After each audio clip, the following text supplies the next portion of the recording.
Hey, what is up guys? Thanks for tuning in. I hope you're all great. Today I want to check out one concept that will sort of stretch out your E minor pentatonic scale, and we're going to add the major 9 to this sort of lick or 3-note per string idea. It's going to be super off the cuff, so grab your guitar and let's get it happening.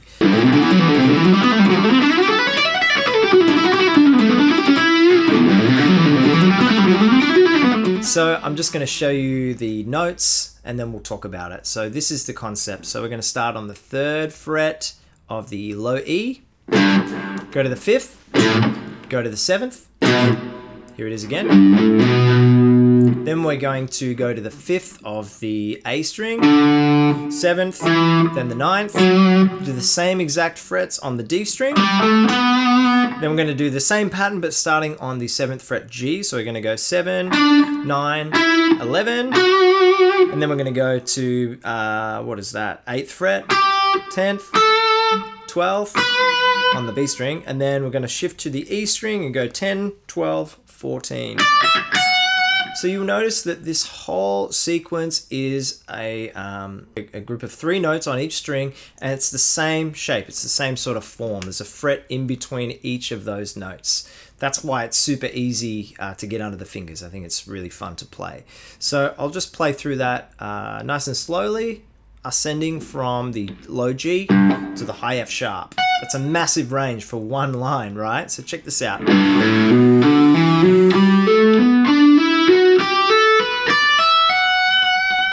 Now these notes are the E minor pentatonic scale plus the major second, or plus the 9. So I'm going to go through the intervals. Start on the minor 3rd, the perfect 4th, the 5th, flat 7, root note, major 9. That's the money note.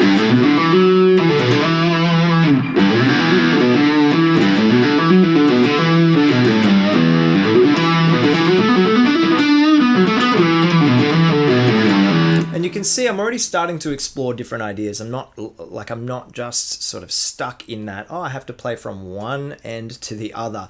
The idea is, and I'll go through some little devices that I use to do some like little twisty things with the legato approach, but the idea is that you come up with your own sort of thing. So, sorry, let's go through those intervals again. Minor 3rd, perfect 4th, 5th, flat 7, root note, major 2nd, minor 3rd. So you get that nice little one fret gap or one semitone gap. Then the perfect 4th again, 5th, flat 7, root note, minor 9. So it's just repeating itself. The minor 3rd, 4th, 5th, flat 7, root note, the 9, and then the minor 3rd, if you want to bend up to it, or tap it, or whatever you want to do at the end. So let's look at some ideas. Now, this is one idea that you might do. We'll go up 3 string sets, and then we'll descend 2 notes, and then hit 1 note on the lower string. Here it is again. I kind of think of this as like a little U-turn, because then we're going to turn back around and continue back up the scale. And you can do the same concept. So 3 strings and then a little U-turn. So it's the same exact idea, just on the next 3 string sets. So we go 1, 2, 3, U-turn, and then 1, 2, 3 strings, U-turn, and then whatever the hell you want to do after that is up to you. If you want to finish on the E, that's cool. That works well.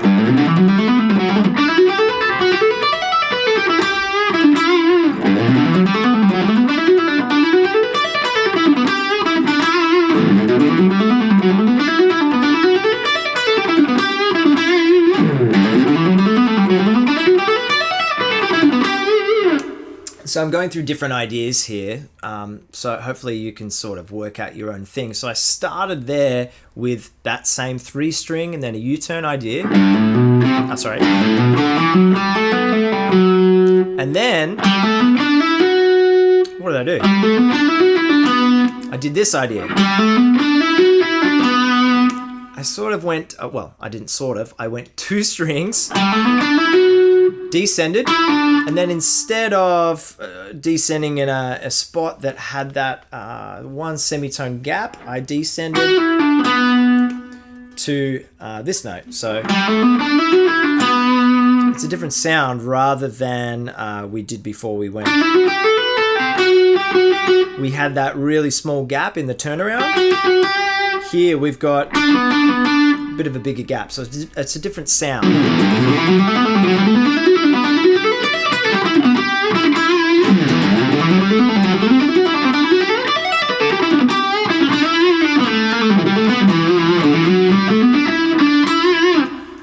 Hope this is making sense, guys. This is completely off the cuff. I was just working on this idea last night.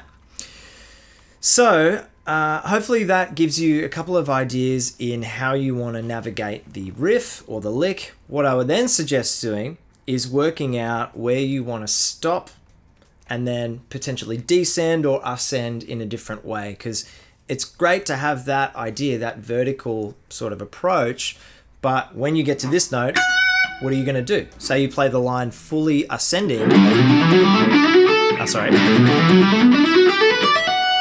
What do you do? You've got to work that out. So here I imagine the 5th position of the pentatonic.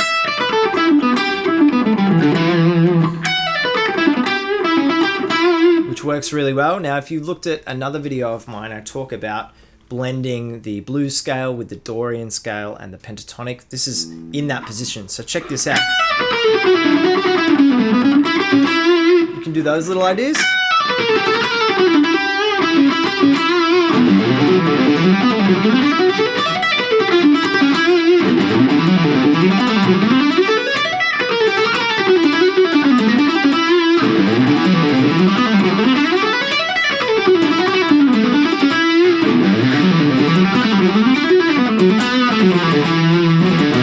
Maybe you go to the classic box.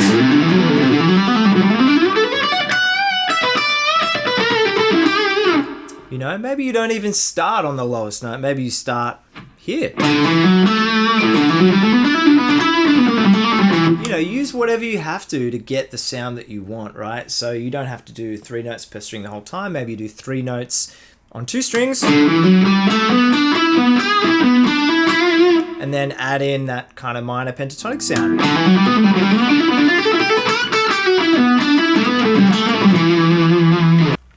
Now, you can also, if you're really struggling to get that legato feel, you could, especially because it's quite stretchy, you could just loop that little U-turn part. This is one way you might want to practice it.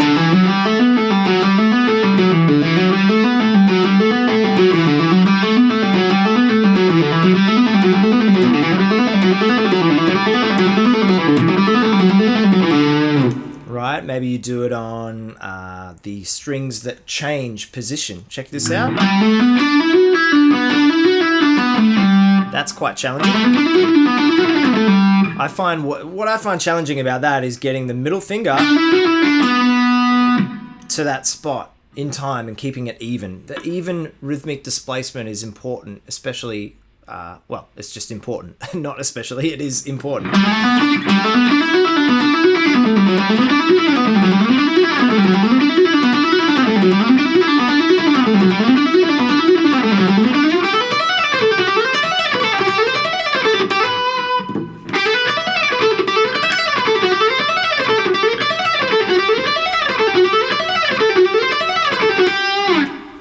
Sorry, you're probably sick of watching me practice. So this idea is really, really fun.